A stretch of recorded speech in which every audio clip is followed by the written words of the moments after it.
Hello, जय Hind student. हम लोग अब तक 4 क्लास पढ़े हैं और एसिड बेस साल्ट में हम लोग क्षार लवण में अम्ल की प्रबलता हम लोग पढ़ रहे थे। अम्ल की प्रबलता पढ़ करके उसी संबंधित टर्म आया था पीएच स्केल। आज पीएच मान पढ़ना है।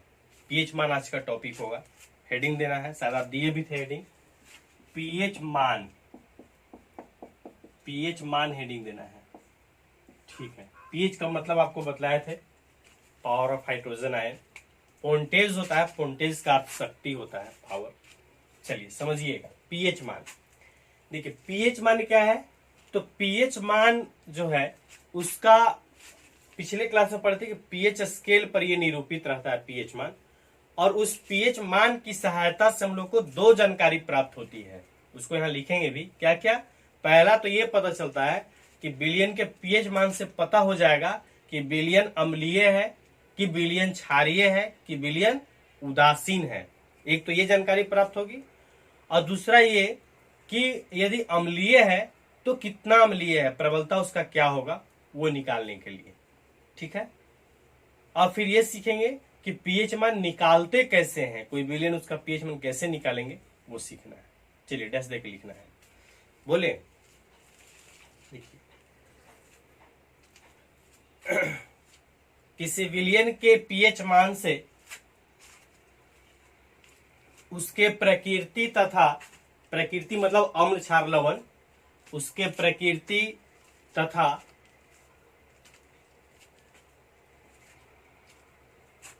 प्रबलता की जानकारी प्राप्त होती है। विलयन का पीएच मान, विलयन का पीएच मान हाइड्रोजन आयन की सांद्रता की सहायता से, हाइड्रोजन आयन की सांद्रता की सहायता से निम्न प्रकार से ज्ञात करते हैं। निम्न प्रकार से ज्ञात करते हैं। हाई के बाद डैश देकर फिर नीचे लिखेंगे पैराग्राफ चेंज करके। हाई के बाद डैश देना, नीचे पैराग्राफ चेंज करके लिखना है। किसी विलयन का पीएच मान, किसी विलयन का पीएच मान विलयन में उपस्थित हाइड्रोजन आयन के सांद्रता के, हाइड्रोजन आयन के सांद्रता के ऋणात्मक लघुगणक के बराबर होता है। ऋणात्मक लघुगणक के बराबर होता है। अर्थात पीएच बराबर minus log H plus, minus log H plus.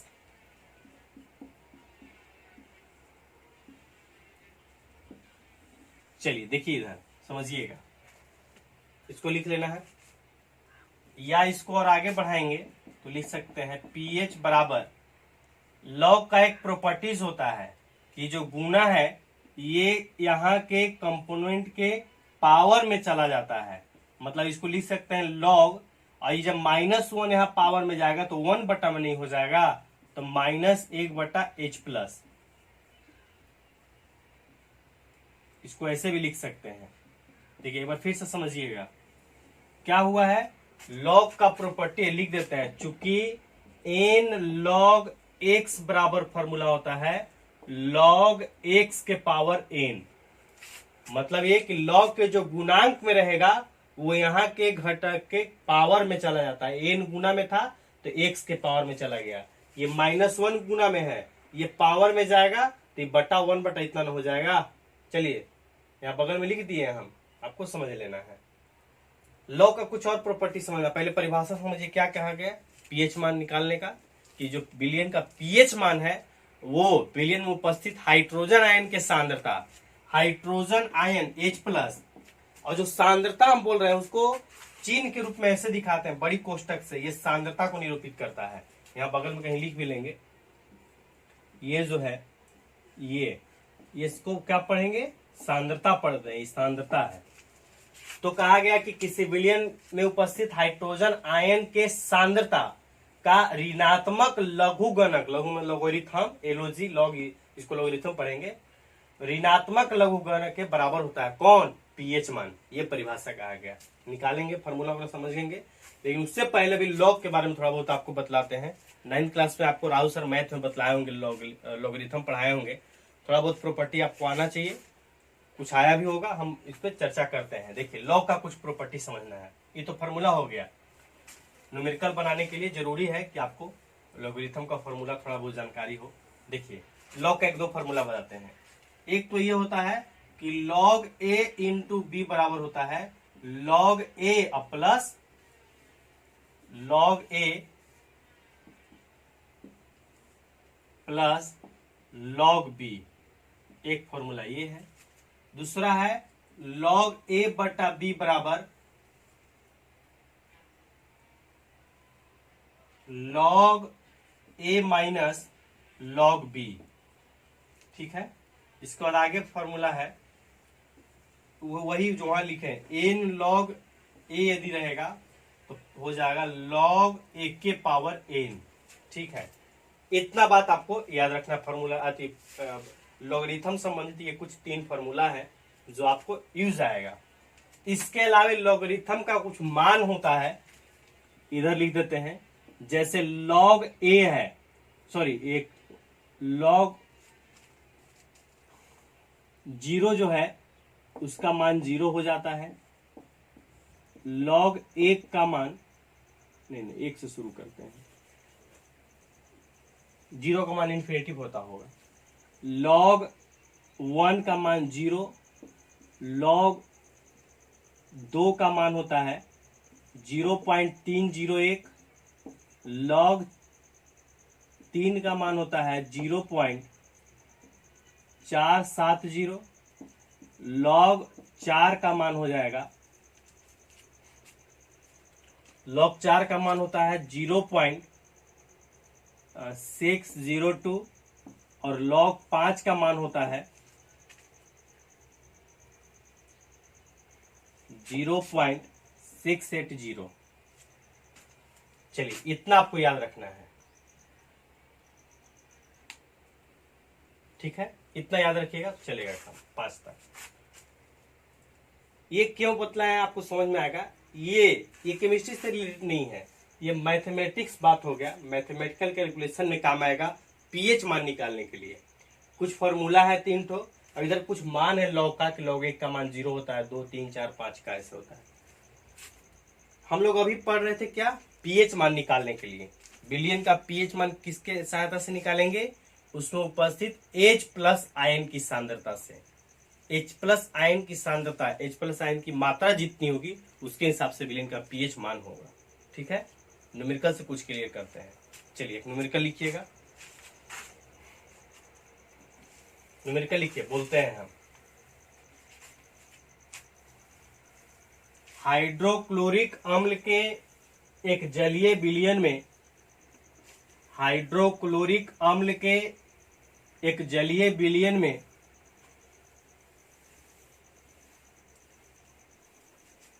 Hydrochloric अम्ल के एक जलीय विलयन में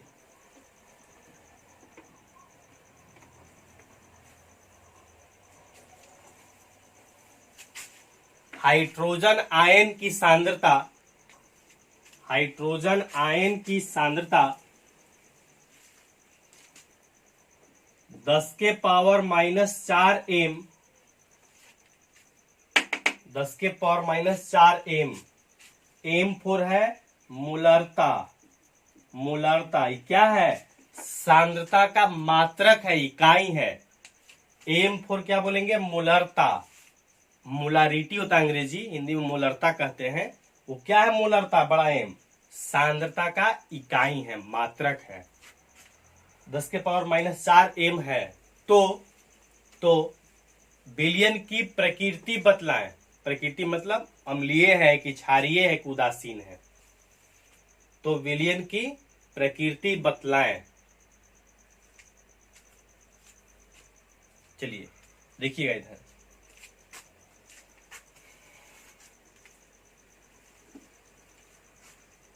सॉल्यूशन देखिए हम बनाते हैं। क्या दिया हुआ है, बिलियन में हाइड्रोजन आयन की सांद्रता दिया हुआ है। लिखेंगे हाइड्रोक्लोरिक अम्ल मतलब HCl के जलीय बिलियन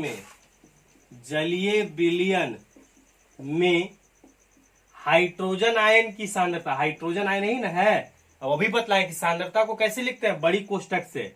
क्या इसको पढ़ेंगे, हाइड्रोजन आयन की सांद्रता। HCl के जलीय विलयन में हाइड्रोजन आयन की सांद्रता 10 के पावर -4 m दी हुई है। ठीक है, इतना दिया हुआ है। और देखिए लॉग का मान एक छूट गया, लॉग का 5 तक मान लिखें और log 10 जो है उसमें ऐड कर लीजिए। log 10 का मान 1 होता है। log 10 का मान कितना होता है, 1 होता है। वो भी आपको लिख लेना है। अभी log का मान लिख रहे थे, 1 से 5 तक लिखे थे ना, तो log 10 का मान कितना लिखना है, 1 होता है, लिख लेना है आपको। चलिए ये दिया हुआ है, निकालना क्या है, प्रकृति बतलाना है। प्रकृति, बिलियन की प्रकृति, बिलियन की प्रकृति बतलानी है। प्रकृति मतलब क्या, कि बिलियन अम्लीय है कि क्षारीय है कि उदासीन है। अभी किससे निर्धारित होगा, अभी हम लोग सीख रहे थे कि जो पीएच मान है वो ये बतलाता है कि कोई बिलियन का प्रकृति क्या है, कौन बिलियन अम्लीय है, कौन क्षारीय है, कौन उदासीन है। पिछले क्लास में पढ़े थे कि जिस बिलियन का पीएच मान 7 के बराबर हो जाता है बिलियन उदासीन होता है, जिस विलियन का पीएच मान 7 से कम होता है अम्लीय होता है, और जिस विलियन का पीएच मान 7 से अधिक होता है उसको क्षारीय कहते हैं। पढ़े थे ना पिछले क्लास में। तो हम लोग प्रकृति बतलाना है मतलब क्या, अर्थात पीएच निकालना है, अर्थात पीएच आपको निकालना है। प्रकृति बतलाना है मतलब क्या निकालना है, पीएच निकालना है। उसी से पता चलेगा कि प्रकृति क्या है। तो पीएच बराबर फॉर्मूला लिखेंगे। तो पीएच बराबर क्या फॉर्मूला पढ़े हम लोग, पीएच बराबर अभी पढ़े -log H+ का सांद्रता, हाइड्रोजन आयन की सांद्रता का ऋणात्मक लघुगणक, अभी पढ़े पीएच का फॉर्मूला। तो ये लिखेंगे -log H+ का मान कितना है, H+ का सांद्रता दिया हुआ है 10 के पावर -4 दिया हुआ है ना। अब देखिए, अभी हम लोग सूत्र पढ़ रहे थे कि यहाँ का गुणांक जो है वो यहाँ पावर में रहता है। इसका उल्टा क्या बोलेंगे कि यहाँ वाला जो पावर है वो यहाँ गुना में आ जाएगा। बोल सकते हैं ना कि माइनस पहले से है तो -1 लिख सकते हैं ना, इसको गुना में तो एक छिपा रहता है, इनटू ये वाला जो है ये गुना में इसको ला दे रहा है। अभी हम लोग पढ़ रहे थे कि यहाँ से गुना वाला पावर में चला जाता है, तो इसका उल्टा क्या होगा कि पावर वाला गुना में आ जाएगा। तो -1 गुने -4 होगा ना, और फिर क्या हो जाएगा log 10। आगे देखिए -1 -4 गुना करेंगे तो 4 होगा, इनटू log 10 का मान 1। अभी पढ़े ना, बोले ना कि log 10 का मान 1 होता है, चूंकि log 10 बराबर 1, तो इसीलिए पीएच मान कितना हो गया, 4 हो गया। पीएच मान कितना आया, 4। पीएच मान एक संख्या, कोई मात्रक नहीं होता है, 4। तो क्या लिखेंगे नीचे, चूंकि बिलियन का पीएच मान 4 है, इसलिए बिलियन की प्रकृति अम्लीय होगी। क्यों, क्योंकि 7 से कम है, 4 है मतलब क्या, 7 से कम है। तो 7 से कम वाला पीएच मान वाले बिलियन को क्या कहते हैं, अम्लीय कहते हैं। अम्लीय बिलियन है वो। क्लियर हो गया। चलिए इसको लिख करके अगला न्यूमेरिकल लिखना है आपको। चलिए अगला न्यूमेरिकल आपको लिखना है, लिखिएगा।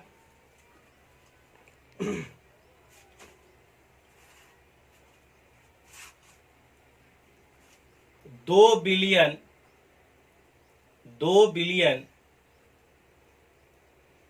ए तथा बी में H+ आयन की सांद्रता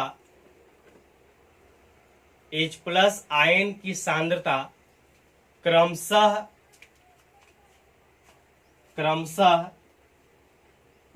10 के पावर -3 तथा 10 के पावर -8 है। एम लिख दीजिएगा, मोलरता जो भी मात्रक लिखे थे। 10 के पावर माइनस 3m तथा 10 के पावर माइनस 8m है, तो दोनों विलयनों की प्रकृति तथा पीएच मान ज्ञात करें। दोनों विलयनों की प्रकृति तथा पीएच मान ज्ञात करें। पीएच मान ज्ञात हो जाएगा, दोनों बात पता चल जाएगा। बनाइए जल्दी से। आप वीडियो रोक करके पहले प्रैक्टिस कीजिए, फिर नहीं बनेगा तो वीडियो आगे बढ़ाइएगा। आप वीडियो को रोक करके बना सकते हैं इसको। हम चलिए बनाते हैं, देखिए।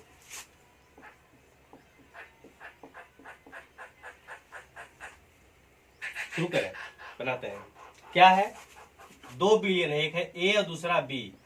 बिलियन ए में H प्लस आयन की सांद्रता, H प्लस आयन की सांद्रता कितना दिया हुआ है,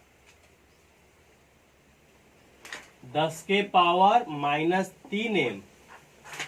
और बिलियन बी में, दो बिलियन है ना, बिलियन ए और बिलियन बी है।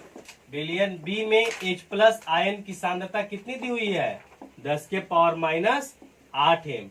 आपको पीएच मान निकालना है, प्रकृति बतलाना है, कौन अम्लीय होगा कौन क्षारीय होगा, ये बतलाना है।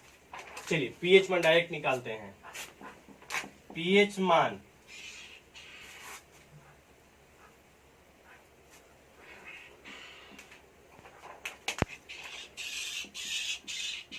विलयन ए का पीएच बराबर, विलयन ए का पीएच बराबर क्या फॉर्मूला होगा, तो माइनस लॉग H प्लस का सांद्रता, ए लिख देंगे तो क्या मतलब होगा कि विलयन ए के H प्लस का सांद्रता, यहां भी ए लिख देंगे तो क्लियर होगा थोड़ा। ये बी हो गया, बी का है तो ए का मतलब क्या समझ रहे हैं, विलयन ए के H प्लस की सांद्रता, तो क्या होगा माइनस लॉग H ए का मान कितना है, H प्लस ए का मान, माने विलयन ए में हाइड्रोजन आयन की सांद्रता का मान है 10 के पावर माइनस 3। फिर वही कर रहे हैं, -1 इसको लिख सकते हैं ना, इनटू ये पावर में तो इधर आके गुना में हो जाएगा, और log 10 होगा, ये दोनों गुना होगा तो 3, और गुने log 10 का मान अभी पढ़े 1 होता है, तो 1 का आया कितना 3।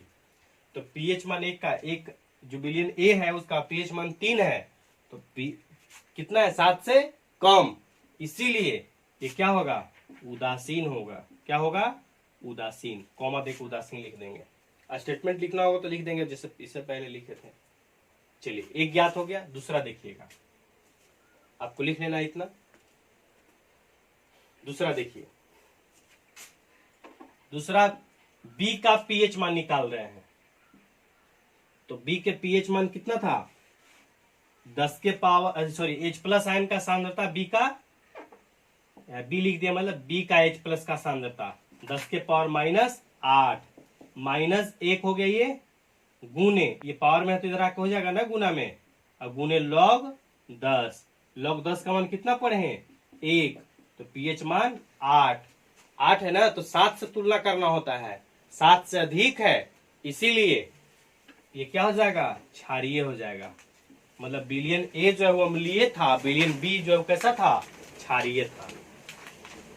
क्लियर हो रहा है ना, पीएच मान निकल जाएगा ना विलयन का। चलिए आगे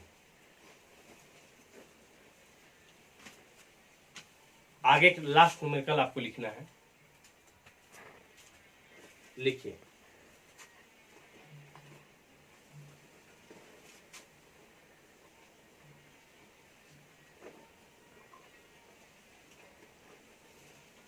न्यूमेरिकल में पहले जो दिया रहता है उसको अच्छे तरीके से लिखना होता है, क्या ज्ञात करना है उसके बारे में सोचना होता है, पहले डाटा लिखना जरूरी है।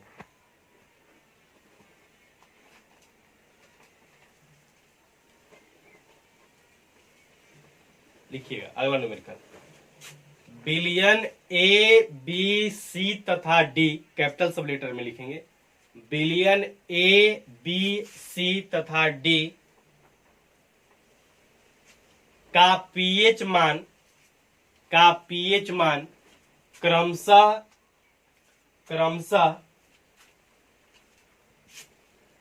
2.5, 9, 6 तथा 11 है, 11 है, तो विलयनों को अम्लीयता के घटते क्रम में सजाएं। तो विलयनों को अम्लीयता के घटते क्रम में सजाएं, अम्लीयता के घटते क्रम में सजाएं। चलिए लिख लिए, देखिएगा सॉल्यूशन करते हैं। विलयन 4 है, विलयन ए है, क्या उसका दिया हुआ है? पीएच मान। विलयन ए का पीएच मान, विलयन ए का पीएच मान कितना दिया हुआ है? 2.5। विलयन बी का पीएच मान कितना दिया हुआ है? 9। विलयन सी का पीएच मान 6 और विलयन डी का पीएच मान 11। इतना दिया हुआ है डाटा। नहीं, आपको क्या बतलाना है? अम्लीयता का घटते क्रम। मतलब ये बतलाना है कि सबसे ज्यादा अम्लीय कौन है, फिर उससे कम कौन है, फिर उससे कम कौन है, फिर मतलब सबसे ज्यादा अम्लीय जो है उसको ऊपर रखना है। समझिएगा, एक बात आपको ये समझ में आना चाहिए कि ये सिर्फ अम्ल क्षार के लिए नहीं, अच्छे तरीके से समझना है। कोई भी यदि दो गुण और दोनों अपोजिट गुण है, किसी पदार्थ में दो गुण है और दोनों अपोजिट है, तो एक गुण यदि बढ़ेगा तो दूसरा अपने आप घटेगा। या ऐसे बोलेंगे कि यदि एक गुण घट रहा है तो दूसरा अपने आप बढ़ेगा। जिससे आपके बारे में हम ये बोले कि पढ़ने वाला स्टूडेंट और नहीं पढ़ने वाला दो तरह का है, मैंने एक तेज स्टूडेंट, एक कमजोर स्टूडेंट। तो यदि हम किसी बारे में ही बोले कि लड़का पढ़ने में कमजोर है, तो बताइए कि इस लड़का का तेज होने का प्रतिशत क्या है, कितना तेज है? तो जब कमजोर है तो तेज है वो नहीं है, मतलब तेज होने का प्रतिशत बहुत कम है। समझ में आ रहा है? या ऐसे बोले कि ये लड़का जो है इसका कमजोरी धीरे धीरे कम हो रहा है। तो कमजोरी कम हो रहा है मतलब क्या? धीरे धीरे तेज हो रहा है, तो एक गुण घटेगा, कमजोरी घटेगा तो तेज वाला गुण बढ़ेगा। बात समझ में आ रहा है? या ऐसे बोले कि कोई तेज लड़का बदमाशी करने लगा, तजू बदमाशी नंबर पढ़ नहीं रहा है, मतलब तेज था वो कमजोर हो रहा है, तो तेज उसका तेज गुण, तेजाई गुण घटने लगा, इसका मतलब क्या बढ़ने लगा? कमजोरी वाला गुण बढ़ने लगा। ऐसे याद रखना है। मतलब ये कि यदि पदार्थ के बारे में आपको समझना है, अम्ल क्षार के बारे में, तो ऐसे समझिए कि यदि किसी पदार्थ में अम्लीय गुण है तो इसका मतलब ये है कि क्षारीय गुण भी है लेकिन बहुत कम है। यदि अम्लीय गुण बहुत अधिक है तो क्षारीय गुण बहुत कम होगा, और जिसमें क्षारीय गुण अधिक होगा उसमें अम्लीय गुण बहुत कम होगा। अब ऐसे समझना है कि अम्लीय गुण घट रहा है तो समझना है कि क्षारीय गुण बढ़ रहा है, या क्षारीय गुण घट रहा है तो अम्लीय गुण बढ़ रहा है। याद रहेगा ना? चलिए समझिएगा। आपको एक चीज ये बतलाते हैं हम कि सबसे पहले आपको ये समझना है कि इसमें बगल में यहां लिख सकते हैं कि विलयन ए का पीएच मान 2.5 है, तो ये अम्लीय होगा, क्षारीय होगा, उदासीन होगा। 7 के बराबर होगा तब होगा क्या? उदासीन। 7 से कम रहेगा तो अम्लीय, 7 से कम है ना तो क्या हो गया? अम्लीय हो गया। 9 है, 7 से अधिक तो क्षारीय, और ये 7 से कम तो अम्लीय, और फिर ये 7 से अधिक तो क्षारीय। चलिए समझिएगा, हमको क्या लिखना है?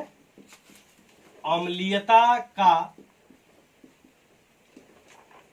घटता क्रम, ये लिखना है। अम्लीयता का घटता क्रम समझिएगा। हम लोग कैसे लिखना है कि सबसे अधिक अम्लीय कौन होगा उसको पहले लिखना है। अब ये बताइए आप कि अम्लीयता का घटते क्रम लिखना, तो पहले ये न लिखा है कि अम्लीय कौन ज्यादा है। तो अम्लीय ये दोनों है, ये बात तो समझ में आ रहा है ना? अब ये दोनों क्षारीय है, तो क्षारीय तो अपने आप दोनों गुण कम है, मतलब ये दोनों बी और डी क्षारीय है, इसका मतलब उसमें अम्लीय गुण कम है, तो उसको लास्ट में लिखना होगा। पहले हम लोग को अम्ल को लिखना है, तो दो अम्ल है, तो प्रश्न ये कि दोनों में किसको पहले लिखेंगे? ए को किसी को? तो अम्लीय गुण किधर बढ़ता है? कल टेबल में देखे थे कि अम्लीय गुण का मान बाएं से दाएं जाने पर बढ़ता है। मतलब क्या कि जिस विलयन का पीएच मान जितना कम होता है उतना ही प्रबल अम्लीय होता है। तो किसका पीएच मान कम है 2.5 मतलब ए का, तो इसीलिए जो विलयन ए है वो सबसे अधिक अम्लीय होगा। घटते क्रम लिखना तो ए ऐसे लिख दिए। इससे कौन कम अम्लीय होगा? सी, क्योंकि अम्ल है नहीं भी, तो इसे हो जाए। इससे भी कम कौन होगा? अब क्षारीय में समझिएगा, जिसमें अब ये क्षारीय पदार्थ है तो अम्लीय गुण इसमें कम है, तब ये बतलाना है कि दोनों क्षारीय है तो दोनों में अम्लीय गुण किसमें कम है, ये समझना है हम लोग को। देखिएगा, पहले ये समझना कि क्षारीय गुण किसमें अधिक है। तो क्षारीय गुण कैसे बढ़ता है? क्षारीय गुण ऐसे बढ़ता था, बाएं से दाएं जाने पर बढ़ता था। मतलब ये कि जिस विलयन का पीएच मान अधिक होगा वो अधिक क्षारीय होगा। तो किसका पीएच मान कम अधिक है? डी का पीएच मान अधिक है। इसका मतलब ये है कि जो डी है वो अधिक क्षारीय है। तो जब उसमें क्षारीय गुण इससे अधिक है, क्षारीय गुण अधिक है, तो अम्लीय गुण और कम होगा। तो सबसे कम अम्लीय गुण इसमें होगा। क्यों? ऐसा अम्लीय गुण दोनों में कम है, क्योंकि क्षारीय है तो अम्लीय गुण बहुत कम होगा। लेकिन इन दोनों में कम किसका होगा? तो जिसमें क्षारीय गुण सबसे अधिक होगा, तो सबसे अधिक क्षारीय गुण डी का है। क्यों? क्योंकि डी का पीएच मान सबसे अधिक 11 है। तो इसमें जब क्षारीय गुण सबसे अधिक है तो अम्लीय गुण सबसे कम होगा। तो मतलब इसके बाद कौन है?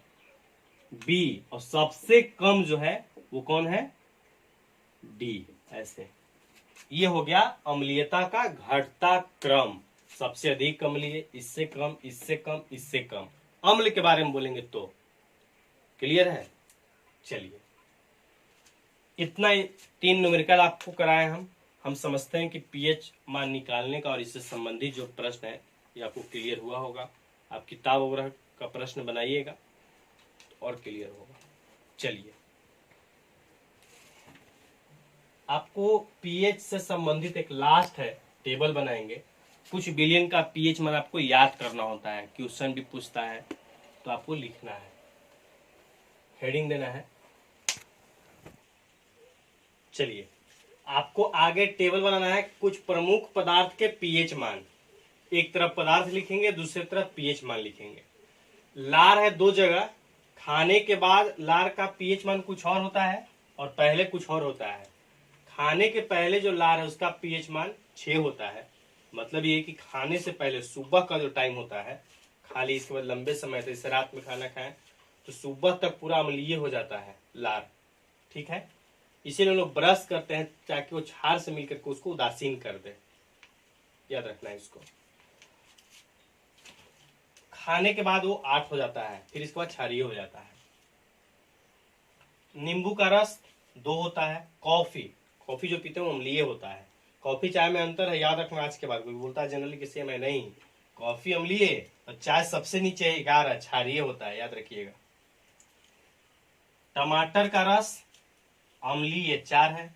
शुद्ध जल का पीएच मान 7 होता है, क्या होगा? उदासीन। दूध का 6.4 अम्लीय। खून ब्लड 7.4 क्षारीय। पेशाब 6.8 अम्लीय। पसीना चाट के देखिए, पूरा खट्टा लगेगा, अम्लीय है। 6 पॉइंट समथिंग होता है, पूरा याद नहीं आ रहा, हम बताएंगे इसको कल, इस पर फिर चर्चा कर देंगे। और चाय 11। ये टेबल आपको बना लेना है, याद कर लेना है, इंपोर्टेंट है, एक प्रश्न यहां से भी आता है। चलिए ठीक है, देखिए अम्ल तक हम लोग जो पढ़ रहे थे वो पूरा क्लियर हो गया है। ठीक है, टोटल बात अम्ल का क्लियर हो गया। एक प्रश्न और होता है कि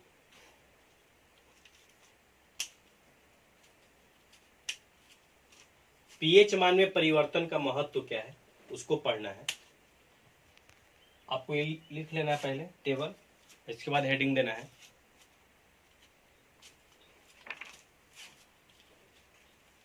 ये लिख करके आगे हेडिंग दीजिएगा। दैनिक जीवन में पीएच का महत्व, हेडिंग देना है दैनिक जीवन में पीएच का महत्व। दैनिक जीवन में पीएच का महत्व।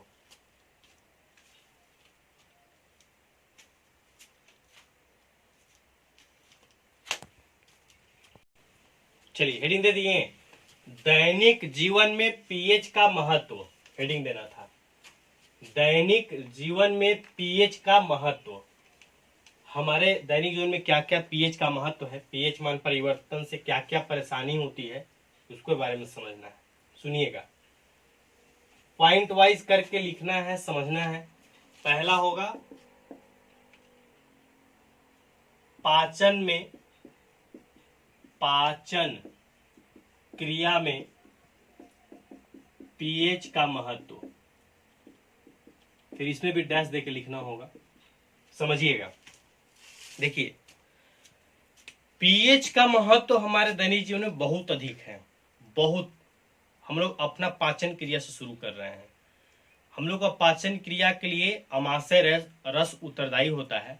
अमाशय रस में हाइड्रोक्लोरिक अम्ल होता है, जिसका पीएच मान 1 से अधिक होता है, 1.4 के आसपास। जब उसी के द्वारा वो बिना कुछ किए हम लोग का पाचन क्रिया को सुचारू रूप से चलाते रहता है। लेकिन जब हम लोग को खाना ज्यादा खा लेने से, खराब खाना खा लेने से शरीर का पीएच बदल जाता है, पीएच कम हो जाता है, मतलब ये कि अमाशय का पीएच 1.4 से कम, 1 या उससे भी कम होने लगता है, तो हम लोग को पेट में जलन, गैस जैसी समस्या उत्पन्न होने लगती है। मतलब पीएच परिवर्तन से क्या दिक्कत हुआ, हम लोग को जो कब्ज होता है, पेट में जलन गैस जो होता है, वो क्या है, वो है पीएच मान में परिवर्तन का प्रभाव है। वो पीएच मान में परिवर्तन के कारण पाचन क्रिया में दिक्कत होने लगती है।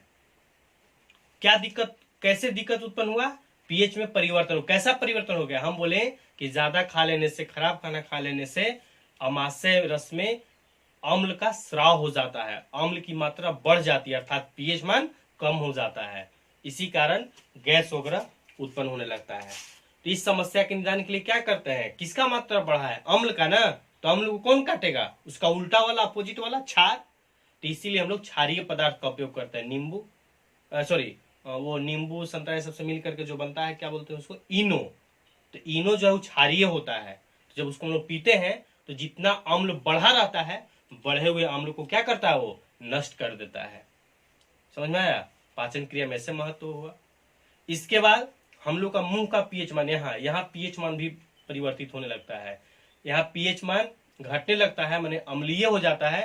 तो अम्लीय होने से क्या दिक्कत होता है कि मैंने अभी पढ़ रहे थे ना, क्षार खाने से पहले लार का पीएच मान, तो जनरली वो पीएच मान यदि बहुत ज्यादा कम हो जाएगा तो यहाँ ज्यादा अम्लीय हो जाएगा। मतलब ये कि ज्यादा अम्लीय होने से दांत क्षय होने का डर रहता है। दूसरा प्रभाव है दंत क्षय में, दंत मैंने पीएच का दंत क्षय में महत्व। तो यदि पीएच मान एकदम बहुत कम होने लगेगा, बहुत ज्यादा अम्लीय यदि हमेशा यहाँ बना रहेगा, तो क्या होगा, दांत जो है वो क्षय होने लगेगा, खराब होने लगेगा। क्यों खराब होगा, क्योंकि अम्लीय होने से, मैंने अम्ल की मात्रा बढ़ रही है। तो चूंकि अम्ल का मात्रा बढ़ रहा है, इसलिए उसको उदासीन करना है, उस अम्ल को समाप्त होने। सुबह सुबह मुंह इसलिए नहीं धोते, केवल दांत साफ रहे। दांत साफ का मैटर नहीं है, दांत साफ का मैटर रहता तो ब्रश में हम लोग कोलगेट क्यों लगाते हैं। पहला दिन आपको चर्चा किए थे कोलगेट पर। कोलगेट क्षारीय होता है, कोलगेट का काम है सफाई करना नहीं, कोलगेट का काम है कि जो दांत में अम्ल फंसा हुआ है, वो अम्ल दांत को संक्षारित न कर दे, उसको खराब न कर दे, इसलिए क्षार का उपयोग करते हैं। वो क्षार जो है वो उस लार में उपस्थित अम्ल को उदासीन कर देता है, नष्ट कर देता है, और फिर उसको हम लोग थूक के बाहर निकाल देते हैं। तो अम्ल समाप्त हो गया, तो दांत को संक्षारित होने से बचा लेते हैं हम लोग। कोलगेट जिसके पास नहीं, दातुन से करता है, तो क्या आप समझ रहे हैं आप कि दातुन में नहीं है क्षारीय। आदमी दातुन के लिए किसका उपयोग करता है, जनरली नीम का। तो नीम पूरा कड़वा होता है, क्षारीय है वो, इसलिए नीम का दातुन उपयोग होता है। आम भी थोड़ा बहुत क्षारीय होता है, आम का दातुन उपयोग किया जाता है। और भी है, करंज वगैरह एक पौधा होता है, उसका क्षारीय होता है, इसीलिए दातुन के रूप में बहुत बोलते हैं, उसका अच्छा उपयोग होता है। तो ये सब जो पौधे हैं, इनमें क्षारीय गुण पाया जाता है, और इसीलिए दातुन के रूप में इसका उपयोग किया जाता है। पहला समझ में गया पाचन क्रिया में। दूसरा, दंत क्षय के रोकने में और भी पीएच मान से प्रभाव पड़ता है। मिट्टी है, मिट्टी का पीएच मान 6.5 के आसपास होता है। यदि इससे पीएच मान बहुत अधिक हो जाएगा या बहुत कम हो जाएगा, तो भी मिट्टी में उपज कम होगा। इसीलिए समय समय पर कीटनाशक या यूरिया वगैरह का छिड़काव करते रहते हैं, ताकि पीएच मान बना रहे, पीएच मान ज्यादा परिवर्तित न हो। ज्यादा परिवर्तित हो जाएगा, ज्यादा घट जाएगा या ज्यादा बढ़ जाएगा तो उसका पीएच मान जो मिट्टी है उसका उपज कम हो जाएगा। ये प्रभाव है, 3 प्रभाव जान गए। इसके बाद होता है कि आपको कोई ऐसा पौधा, नेटल नामक पौधा होता है, तो उसमें रोआ जैसा बाल जैसा होता है, नोक वाला, उसको यदि आपके शरीर में से टच कर जाए पूरा उसमें जलन होने लगेगा। नेटल का डंक उसको बोलते हैं, लिखवाए थे। उसमें कौन सा, उसमें अम्ल पाया जाता है, मिथेनोइक अम्ल। उस जैसा बिच्छू में होता है, बिच्छू में मिथेनोइक अम्ल होता है। और उस पौधा में ठेकने से जो बहुत खुजली होने लगता है मिथेनोइक अम्ल के कारण, तो उस खुजली को समाप्त करने के लिए आपको क्षारीय पदार्थ का उपयोग करना होगा। या प्रकृति का एक संतुलन भी होता है, प्रकृति का उदासीनीकरण है। खास बात यह है कि जहां पर नेटल का पौधा होता है, खुजली वाला पौधा होता है, उसी के आसपास एक क्षारीय पदार्थ होता है, उसका नाम ध्यान पे नहीं आ रहा है। एक क्षारीय पदार्थ होता है, क्षारीय गुण वाला एक पदार्थ होता है, उसका पत्ता का रस में क्षार पाया जाता है। ये बहुत अच्छा बात है, प्रकृति का ऐसा संतुलन है कि जहां पर नेटल का पौधा होगा, कौन पौधा, खुजली वाला पौधा जिसमें अम्ल पाया जाता है, अम्ल के कारण ही खुजली होने लगता है, तो उसके अगल बगल आपको पहचानने आया नहीं आए, लेकिन जहां पर नेटल का पौधा होता है वहां निश्चित रूप से एक ऐसा भी पौधा होता है जिसके पत्ता के रस में क्षार पाया जाता है। पत्ता को रगड़िए, पत्ता को तोड़िए और रस को रगड़ करके निचोड़िए, यहाँ वो खुजली दूर हो जाएगा। क्यों? क्योंकि जो अम्ल था मिथेनोइक अम्ल, वो क्षारीय पदार्थ उसको उदासीन कर देगा, उसका प्रभाव को नष्ट कर देगा। ऐसे 4-5 आपको बतलाए। ये लंबा चूंकि लिखाना होता है, आप लिखिएगा, ठीक है। ज्यादा प्रॉब्लम होगा तो हम आपको लिखवा देंगे। बुक वगैरह में दिया हुआ है, दोनों बुक में, भारती भवन में, आलोक भारती में हम हेडिंग दे दिए थे, समझा दिए हैं लगभग। फिर और दिक्कत होगा तो समझा देंगे बाद में भी, क्लास खुलने के बाद ही बोलिए सर पीएच मान का प्रभाव फिर से बताइए, तो क्लियर हो जाएगा। तो पाचन क्रिया में पीएच का महत्व ऐसे कर करके आपको लिखना है, ठीक है। आप इसको लिखिए। अम्ल का टोटल बात समाप्त हो गई। चैप्टर का नाम क्या था? अम्ल, क्षार और लवण। तो अम्ल क्षार कंप्लीट हो गया। अब लवण के बारे में अगले वीडियो से पढ़ेंगे हम लोग कि लवण क्या है, कितने प्रकार का होता है, फिर उसका विवरण, ठीक है। आप होमवर्क है आपका, ये लिखना है आपको। और क्या होमवर्क है? एक तो ये लिखना है और दूसरा आपको टेबल याद करना है। और अगले दिन हम टेबल में थोड़ा चर्चा करेंगे, वो हिसाब का पीएच मान थोड़ा लिखना है, पसीना का मिला लेंगे एक बार। चलिए आप लिखिएगा, 2 होमवर्क है, एक तो ये लिखना है महत्व और दूसरा याद करना है पीएच मान, ठीक। धन्यवाद।